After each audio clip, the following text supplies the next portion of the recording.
Siyempre, yung activities. Lahat naman kilala. Si Ate Lea. Ang mga member ng Kiko, lahat yan potensyal.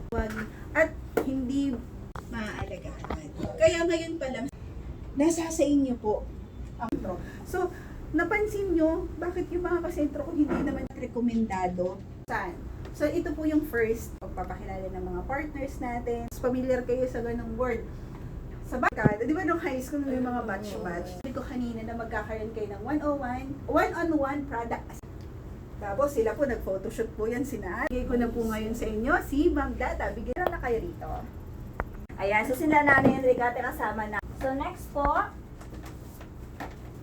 ayan, so ayan po yung mga halimbawa ng mga pumupunta sa trade fair, bazaar. Ano pa? So ano ba yung pagkakaiba ng pagiging DDS men, no? Sa karamihan dito, schedule ng South. Ayan, picturean nyo na po. Actually, ganon. Ngayon naman po, ito yung ating K-Co-op Trust. So K-Co-op Power Up. Yan. Ang sigla.